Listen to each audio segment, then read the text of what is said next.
Digo que venir a estos lugares es como que pega duro porque, bueno, o sea, han visto, por lo menos así medio de costado, lo que fue la represión en los 70. Claro. No, lo primero que hay que decir, porque ellos te hablan un poco de el campo popular versus los malos, o sea, los que... No, lo que hay que decir que hay un Estado, que es el Estado argentino, el Estado capitalista, que es el que de alguna manera gestiona la explotación de los trabajadores y para llevarse la riqueza. Esa es la cosa más macro. Y el Estado capitalista tiene sus fuerzas represivas y tiene un sistema, digámosle así, de dominación en las épocas tranquilas, que es la democracia. Cuando ese consenso de que la gente no se deja explotar, se recurre a otros métodos. O sea, acá desde hace, bueno, desde que se fue la dictadura, echamos a la dictadura, existe la democracia, que han escuchado todos estos días la defensa de la democracia, este sistema para vivir, etc. Entonces la aplicación es por qué se llega a golpe de Estado como el de 76. En toda una época, eso lo habrán estudiado algunos de los que estudian historia y demás, es que la Argentina en particular tiene una historia de golpe de Estado. Creo que fueron 12 o 13, más o menos, siempre me olvido el número exacto, desde 1930 para adelante hasta el último, que fue en el año 76. O sea, una cantidad de golpes de Estado, que justamente era la manera que tenía la clase dominante para imponer lo que ellos querían hacer con el país. O sea, en diferentes momentos fueron diferentes intereses. La primera época de la década del 20 y 30, la cuestión de los agroexportadores, bueno, bla, bla. Después entra el imperialismo a tallar, o sea, todos los golpes, ahí lo vieron un poco en el pequeño informe de la carta de Rodolfo Walsh, que ya introduce el imperialismo en la ahora sí, organización del golpe, para no hacerla tan larga porque es mucho para sí, lo que fue la contar. Escuela de las Américas, que Claro, le enseñar a los milicos cómo reprimir. En particular, en esos años, fines de los 60, principios de los 70, en la Argentina, como parte del mundo, había lo que nosotros llamamos un ascenso de las luchas. Por ejemplo, qué sé yo, estuvo el Mayo francés, que fue en el 68, Checoslovaquia también en esa época, y así en muchos países, y en particular en Latinoamérica, se venía de una ola que había sido la Revolución Cubana. Entonces, en particular en Argentina, había algo que era la proscripción del peronismo después del golpe del 55, y eso produjo de alguna manera, bueno, que por fuera de ese consenso había un montón de gente que no estaba de acuerdo con lo que estaba pasando, siempre con la proscripción, o sea, y represión mediada. Llamémoslo así, que hasta los 70, a lo sumo, obvio, siempre hubo algún atentado, alguna muerte, pero en general te metían preso. Entonces podía estar unos cuantos años preso, pero te metían preso. Hasta ahí llegaba la cosa. El tema está que el ascenso en particular obrero en la Argentina fue muy fuerte, en el que también todo un sector del movimiento obrero empezó a tener, llamémosle así, una orientación de cuestionar el Estado. O sea, no solamente aumento el salario, mejore las condiciones de trabajo, sino cuestionar el Estado. Ir por más. Y eso se reflejó en lo que se llamó el clasismo, o sea, grandes cantidades de fábricas y gremios que ya no estaban con el peronismo, que era muy fuerte, igualmente, dominaba la CGT de punta a punta, y no es la burocracia que hoy conocemos, que es medio de buenos modales, o sea, todo se arreglaba a los tiros, así de simple, y en esta zona en particular, que todavía, para los 70, todavía seguía siendo una zona industrial muy importante, que fue donde creció la industria en Argentina. Después todo pasó a zona norte, pero acá todavía había grandes fábricas. Por ejemplo, en esa esquina, que hoy es un lindo confitería, qué sé yo, era el bar La Real, llamémosle así, bueno. ¿Donde matan a Matakis? A Rosendo, ¿no? A Rosendo. Ahí matan a Rosendo García, que fue uno de los dirigentes de la UOP. Entre los mismos burócratas, pero se arreglaba así, no es que te saco, qué sé yo, sino que entraron ahí, mataron a un montón de gente, porque bueno, tampoco viste cuando tirás, no es que tirás justo donde. Entonces, toda esa época era muy violenta, o sea, la lucha de clases se expresaba también violentamente, porque los intereses estaban muy encontrados. Y la particularidad de la Argentina es que al ascenso mundial, en particular, obrero y demás, tenía una particularidad que era ascenso juvenil, o sea, había un cambio en la juventud que adoptaba las banderas revolucionarias. Y en particular en Argentina, por el influjo de la Revolución Cubana, muchos de esos jóvenes engrosaron las filas de la guerrilla. Que eso es todo un tema, llamémosle así. Nosotros no éramos guerrilleros, éramos el PST, Partido Socialista de los Trabajadores, que tenía una estrategia igual que, de alguna manera, el Nuevo Más, en otras condiciones, pero que es organización y concientización de los trabajadores en la lucha revolucionaria. Y obviamente la juventud, ahora agregamos las mujeres también, desde hace varios años, que en esa época estaba mucho más mediado el rol de la mujer. Entonces, se va la dictadura del golpe del 66, ya para el año 72, 73 se va. Yo estudiaba acá, frente, colegio técnico, secundario, de turno noche. Para que vean, qué sé yo, al final de la dictadura, le cuento un par de anécdotas como para que vean. Quisieron hacer una reforma en la incumbencia de los títulos de los estudiantes técnicos, que después fue la reforma de Menem, llamémosla así, la reforma federal, que bajaba la incumbencia de los títulos, o sea, qué sé yo, maestro mayor de obra que podía hacer planta baja 2 pisos, no, planta baja, y así sucesivamente a todos los técnicos. Entonces eso produjo una rebelión estudiantil muy grande, que se tomaron los colegios, hubo movilización a Plaza de Mayo de 20.000 estudiantes técnicos, nada más técnicos, acá hubo una de 5.000, de todos los técnicos de la zona sur, o sea, y ahí, bueno, era una efervescencia impresionante. Y el odio a los milicos era muy grande. El tema está que la dictadura se tuvo que ir y asumió el peronismo. Lo que pasa es que dentro del peronismo ya estaba la pelea, llamémosle así, para dónde ir, porque lo que no resolvió la dictadura se suponía que lo tenía que solucionar el peronismo, que era bajar el nivel de conflictividad, y resultó ser de que no, o sea, que no se pudo hacer. Entonces la pelea dentro del peronismo produjo, llamémosle así, una guerra de bolsillo entre diferentes sectores. Y ya, ni bien empezado el gobierno peronista, se da cuando viene Perón por segunda vez, cuando iba a llegar a Ezeiza, hay un acto muy grande, dicen 1 millón de personas, es muy probable.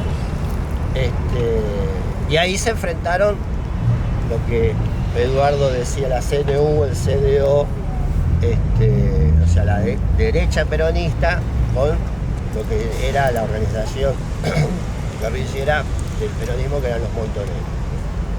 Bueno, nunca se supo cuántos muertes hubo, pero eso indicaba de que la cosa no venía bien. Por ejemplo, los primeros meses de ese gobierno peronista hubo una ola de ocupaciones de fábrica muy grande, justamente para recuperar cosas que se habían perdido en la etapa anterior. Y lo que de alguna manera fue ocurriendo es que la cosa se ponía cada vez más pesada y eso es un balance, digámosle así. Las organizaciones guerrilleras tenían la opción: síganme, esto es lo que hay que hacer. Bueno, obviamente había compañeros que estaban en las filas de la guerrilla y iban y hacían atentados, o sea, el terrorismo, poner bombas, matar un milico, qué sé yo. Y nosotros en esa época teníamos otra línea completamente distinta, que era la organizar a la gente masivamente para que, bueno, sea todo o una gran mayoría de los trabajadores de la juventud la que fuera más allá. Esa es la gran contradicción de la guerrilla, que siempre el núcleo chico se aísla de las masas y después quedaron, digamos así, a expensas de la represión.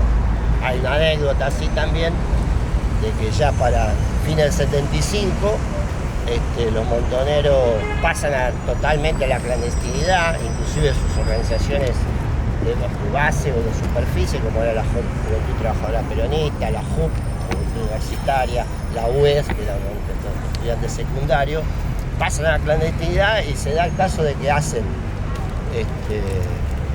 asambleas en las que dicen: bueno, muchachos, nosotros nos vamos a hacer la guerrilla.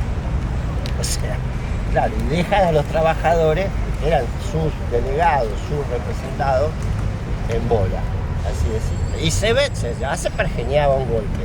¿Y el golpe por qué se da? Simplemente porque la clase dominante no puede imponer lo que tenía que imponer, que era una derrota a los trabajadores para justamente poderlos explotar más tranquilamente. Y bueno, ustedes lo vieron ahí, o sea, el grado de violencia bueno, ya lo vieron, no hay que explicarlo, que tuvieron, es directamente proporcional al miedo que tenían. ¿Por qué tenían miedo? Porque, o sea, se estaban viendo que los trabajadores avanzaban y bueno, ¿hasta dónde van a llegar? Una cosa así, media, mucho más light, es como los piqueteros están todos los días en la calle. ¿Se entiende? O sea, la puja de derechos y todo. Bueno, ahí el derecho era quién era el que dominaba el país, no quién cortaba en la calle. Entonces ese grado de violencia se produce por eso. Y para esa época todavía la clase dominante tenían, odio las motos, tenían a su disposición el ejército. Entonces ahí viene el tema del Estado. O sea, el Estado también tiene su fuerza represiva, que es en última instancia la que garantiza la explotación. En tiempos buenos o en tiempos malos, en tiempos de tranquilidad o en tiempos de más convulsionados. Nosotros vemos la actuación de las fuerzas represivas en marchas, en manifestaciones, en esto y lo otro, pero eso son represiones light, llamémoslo así. O sea que a lo sumo, bueno, meterán a algunos presos. Así todos tenemos nuestros muertos en democracia también. Claro, alguna vez siempre ocurre que se zarpan un poquito. No es que se zarpen porque se equivocaron, sino que se zarpan porque, bueno, tienen que dar algún escarmiento un poco mayor.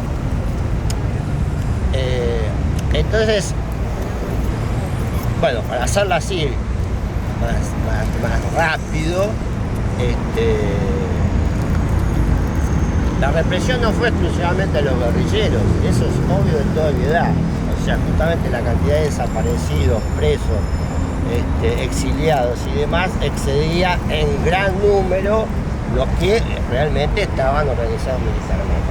Muchísimo. O sea, la represión fue bien dirigida, claramente dirigida a los trabajadores y a los jóvenes en particular. O sea, el 70% de los desaparecidos son hasta 25 años, por ejemplo. O sea, eso está documentado, no sé el número exacto, pero es así. Sí, entre un 60 también se entiende, son composición de trabajadores, después de estudiantes, una proporción importante de comisiones internas de fábrica. Claro, pero es un representante. Incluso la guerrilla, y ellos mismos lo dijeron, un sector ya estaba derrotado, si bien pasaron después a la resistencia montonera. Entonces, bueno, fue bien dirigido justamente para tratar de cortar esa experiencia, cortarla de cuajo. Y es uno de los golpes más sangrientos que hubo en el mundo, ¿no? O sea, salvo alguna que otra guerras civiles, que ya es otra cosa. La dictadura aplicó un plan feroz en el que quiso hacer eso. Y de alguna manera se nutrió de todo un sector de la derecha peronista que ya, ahí hablaba de la AAA, son las tres armas. Bueno, toda la época previa al golpe medio como que se oculta, porque en realidad la AAA y toda esa represión clandestina de grupos parapoliciales fue organizada desde el mismo gobierno peronista. Eran las contradicciones que estábamos hablando, en particular a partir de la muerte de Perón. Ahí se exacerba mucho. Hace poco, bueno, días nomás, se cumplió el aniversario de la masacre de La Plata de nuestros compañeros del PCT, 8 compañeros, pero 8 compañeros éramos nosotros. En ese caso, hubo otros previamente, pero imagínense ustedes multiplicado, nosotros una organización relativa, mucho más grande que el Nuevo Más, imagínense todos los otros organizaciones que estaban, multiplíquenlo por 100, o sea, dice que hubo 1.500 muertos a mano de la AAA. Eso en democracia, digamos. Y era un golpe va, golpe viene, o sea, esa lucha medio fratricida entre ellos impedía la organización más amplia en el sentido del golpe, que era una cosa que se venía a venir. Pero si vos te vas a la clandestinidad, ¿cómo vas a organizar a la gente? Entonces, bueno, se da el golpe y hay una cosa, una característica que ellos hablan mucho, justamente, un poco lo que decía Walsh y algunas de las cosas que decía este compañero. O sea, el problema lo repito, el golpe no fue contra la guerrilla, fue contra los trabajadores. Por eso un sujeto de toda esa época que queda así medio como que el pueblo, que yo, no, había sectores organizados muy importantes, que a su vez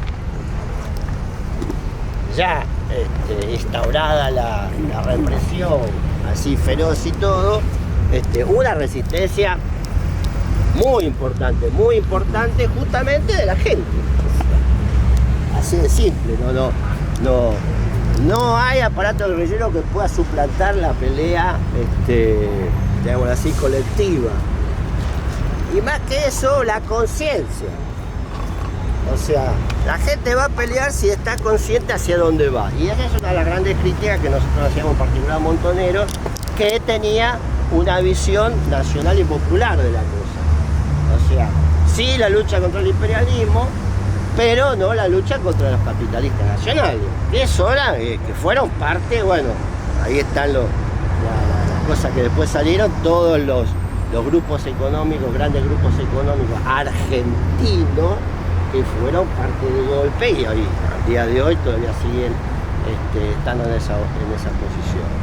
Entonces, un poco yendo ya para lamentablemente digo, estamos empezando a entrar ya los compañeros que ya están organizados ya nos vienen charlando, que hay un debate de fondo en la burguesía argentina de bueno, cómo le pone el cascabel al gato a los trabajadores.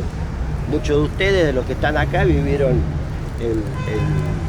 18 de diciembre del 17, en el que, bueno, Macri quiso imponer una serie de reformas y, bueno, plum, salió a esa movilización que impidió, le puso freno y demás, y hizo entrar en crisis al gobierno, y a partir de ahí vino toda la debacle que, bueno, que la trató de saldar pidiéndole plata al Fondo Monetario y endeudándonos para muchos años más.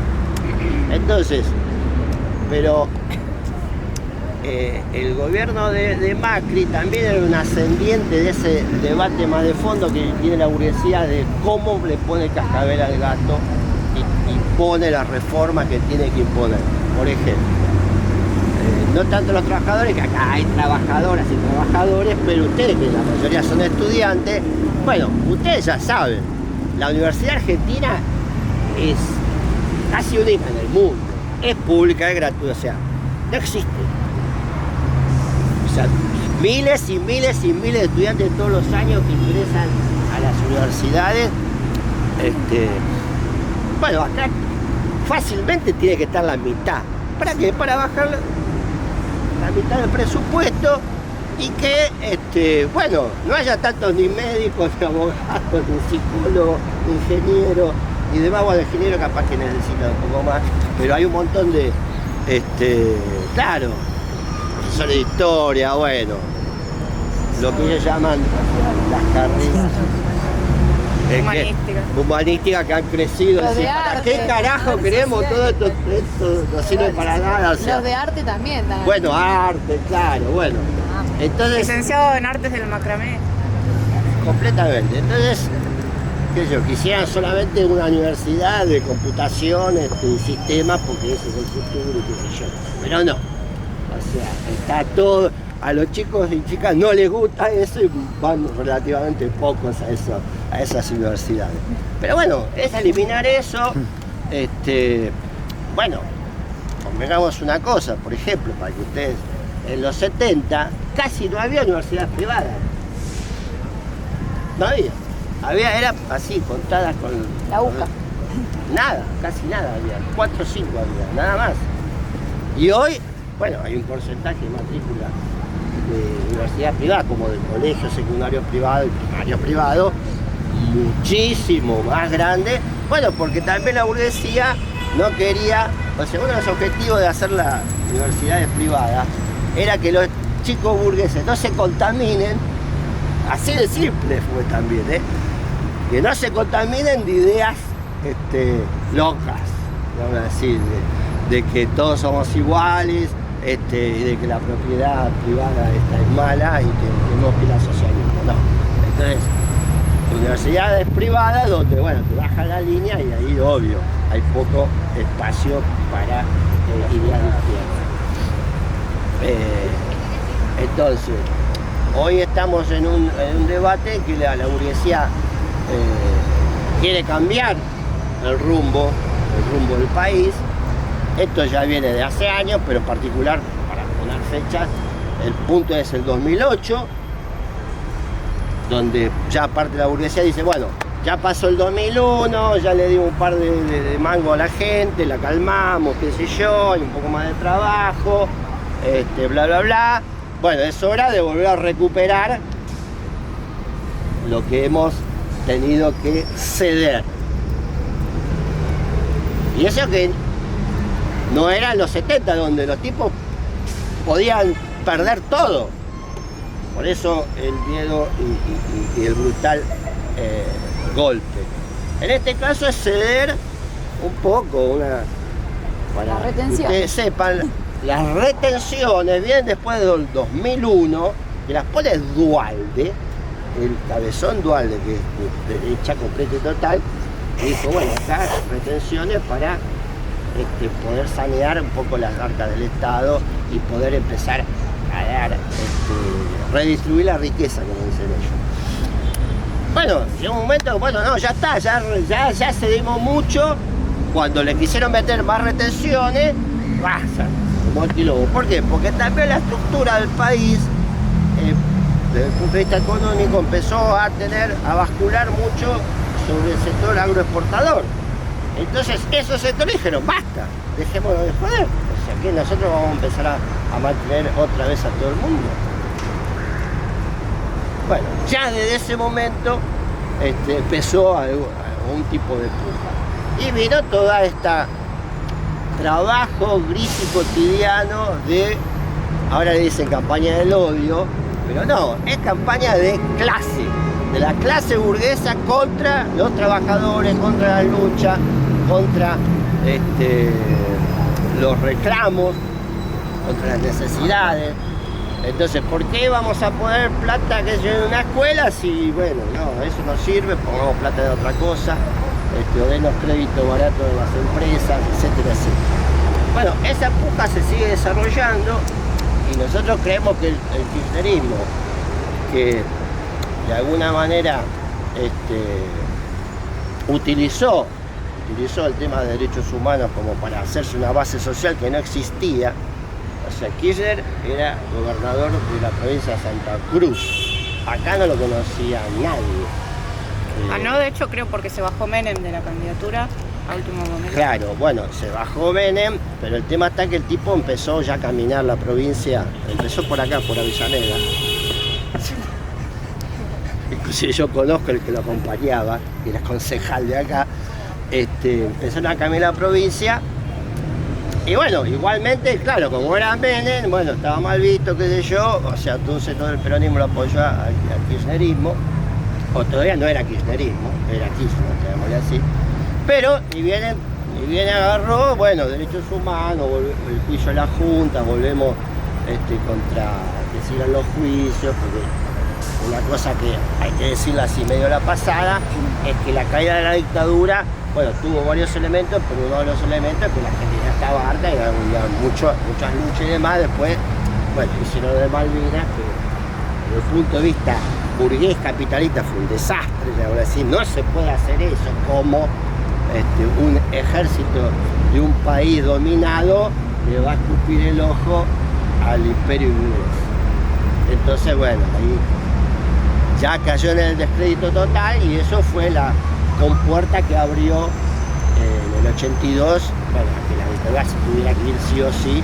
Y ahí hicieron un acuerdo, los burgueses hicieron un acuerdo, bueno, vamos a elecciones, qué sé yo, que es lo que se llama democracia. Ahora, todos estos sectores dominantes que lo hemos visto, bueno, como hay mucha puja con el kirchnerismo, medio como que se solapa y dice, no, se pelean entre ellos, no. Hay toda una bajada de línea, llamémosle así, más allá del kirchnerismo, o sea, no es contra el kirchnerismo, es contra todo, o sea, que hablen contra los piqueteros ya de hace años que estamos hartos que hablen contra los piqueteros, que nos cortan la calle, que la libre circulación, bueno, bla, bla, bla, bla, todo lo que ya ustedes conocen, tiene que ver con que, bueno, le escapan como loco a la movilización, a que la gente esté movilizada y ocupe un lugar sin pedirle permiso a nadie. Eso es una característica de los tipos que están locos. ¿Cómo puede ser de que todos los días tengamos gente en la calle? Y no solamente los piqueteros, que son los que más lo ocupan, pero que un reclamo estudiantil, déjense romper las pelotas con salir a cortar, qué sé yo, 44 y qué sé yo, no sé, ahí en pleno centro, no sé a cuál van ustedes, bueno, déjense joder, o una ruta.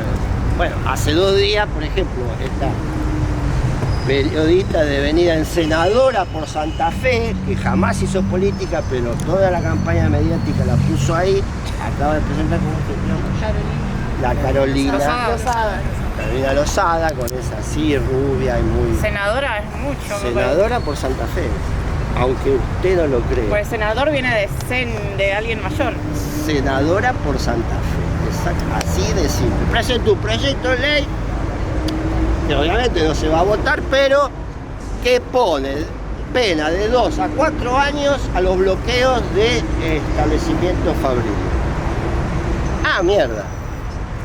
Bueno, ¿qué te están diciendo? ¿Puedo hacer huelga en la fábrica? Que huelga la quiere también, qué sé yo, a recortar, qué sé yo, pero es más difícil. Pero el bloqueo es una cosa un poquito más irritante, ya así, porque impide la libre circulación. Bueno, por eso se volvió loco Madán y compañía con los bloqueos en las 3 fábricas del neumático hace una semana. O sea, es un quilombo, se llama así.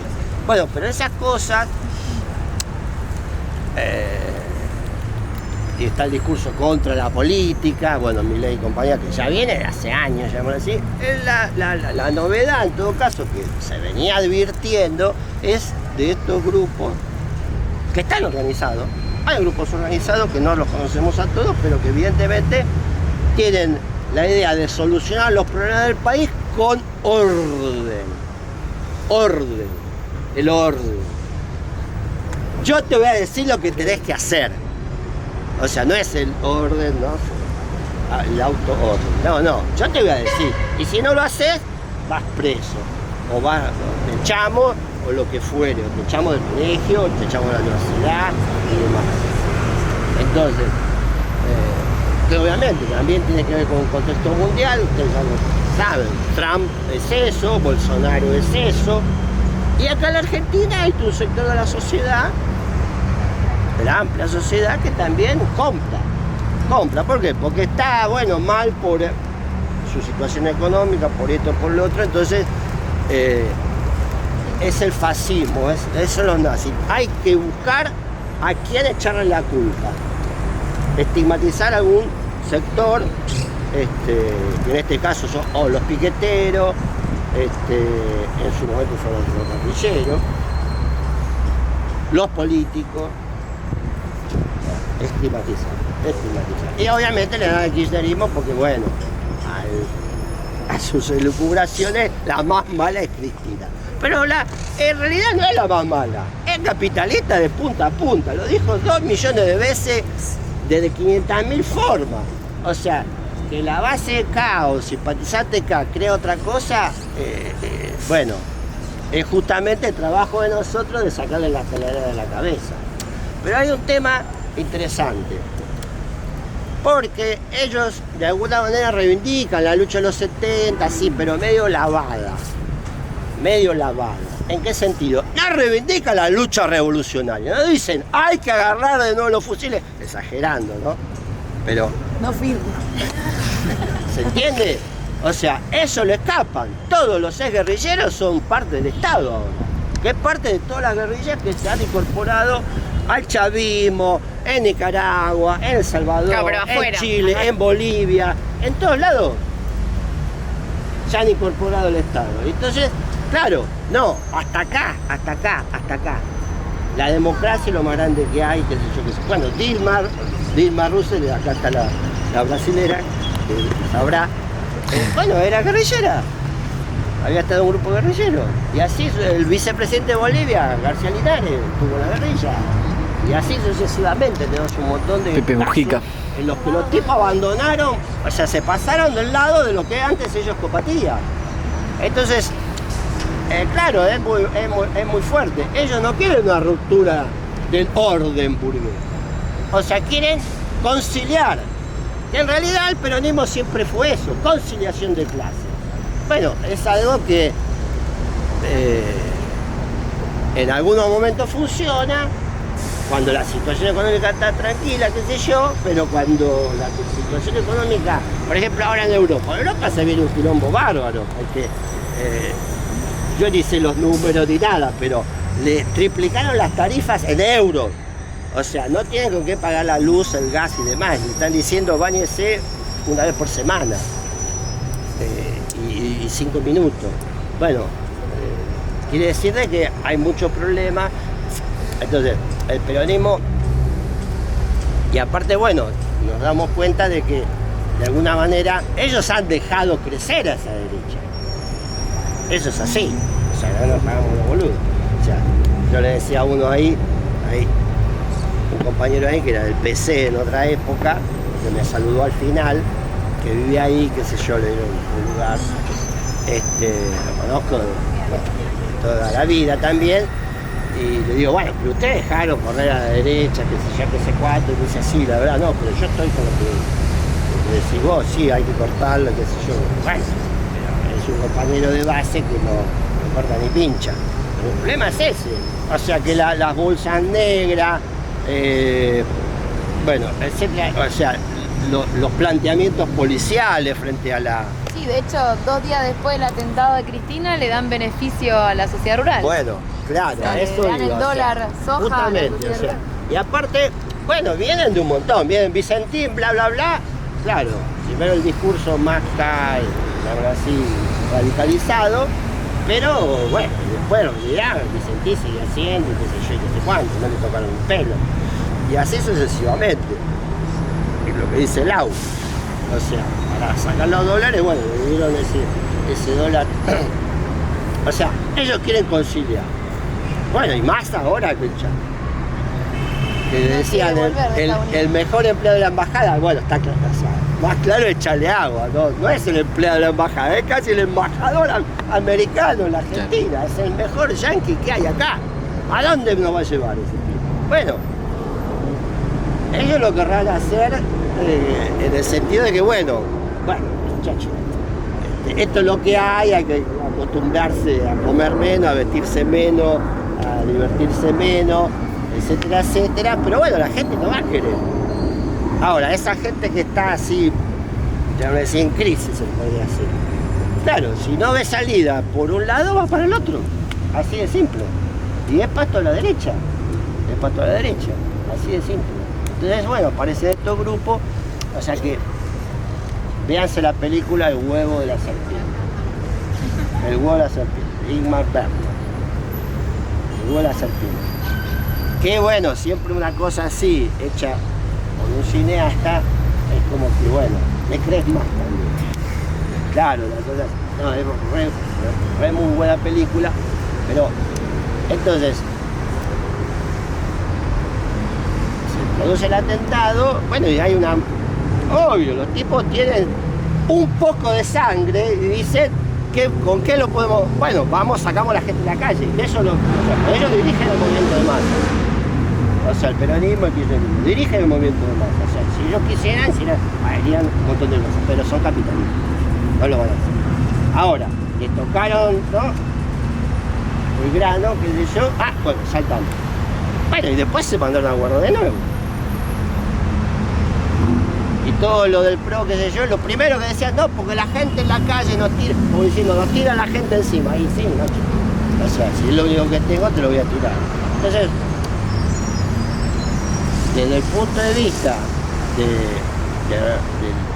las tareas políticas que tenemos por delante, es justamente alertar de que esa derecha no es que es contra el kirchnerismo, sino que va mucho más allá y de que la única manera es enfrentar a las calles. Por eso, bueno, ya no vamos a abundar en criticar al FITU, pero fue de una capitulación en todas las reglas.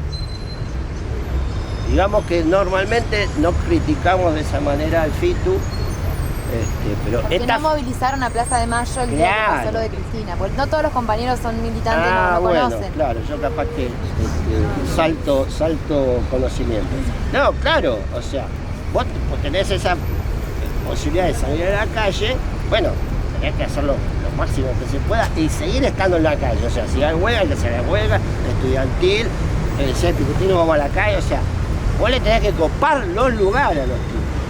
Y justamente gracias a la pandemia también, que por algo también hay un guiso, ¿no?, espeso que se ha creado después de la pandemia, todas esas pelotudeces que durante 2 años estuvieron, así, consumiendo en sus teléfonos o en sus computadores, bueno, evidentemente, bueno, sacaron a la gente de la calle, ellos no es que no la sacaron, y se jactaban, nosotros también salimos a la calle, ¿no? La derecha, ¿se acuerdan? Eran antivacunas, o sea, todos los reaccionarios, Anti el movimiento feminista. bueno, en particular, también todos estos grupos son recontra antifeministas, malas, contra el aborto, bueno, o sea, es como que la mierda está toda junta de un lado, o sea, eso es lo que hay que ver, es toda la mierda junta de un lado y que se consumen y se retroalimentan y demás, claro, o sea, eso es una cosa muy, llamémoslo así, cosas que ya se vieron en otras épocas. Entonces, esto tiene que servir justamente para ver de que se vienen momentos un poco más álgidos, porque esta pelea es como que, bueno, continúa de otras peleas, pero bueno, se está poniendo un poco más álgido, y en particular porque el gobierno está haciendo el ajuste. Bueno, hay que enfrentar ese ajuste, porque es la mejor manera también de posicionarnos a un futuro gobierno que sea más reaccionario. Entonces, confiar en nuestra propia organización, en charlar con los compañeros, organizarse, o sea, darle contenido a los centros de estudiantes que han sido abandonados. Bueno, ahora algunos que otros vieron que, o sea, por ese abandono, el Yabasta tuvo sus 5 minutos de fama, llamémosle así, en algunos centros universitarios.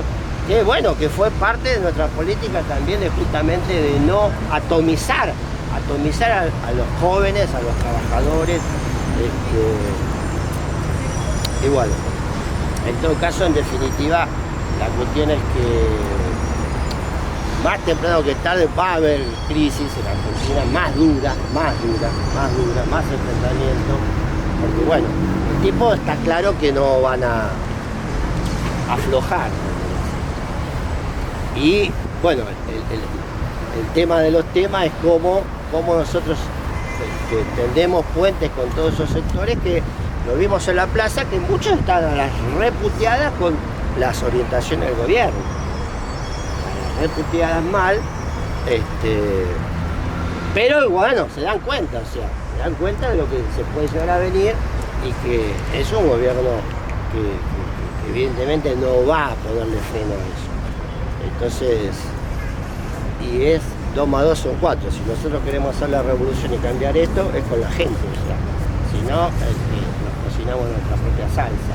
Y eso es lo que nosotros criticamos al FITU, o sea, ¿con quién va a ser?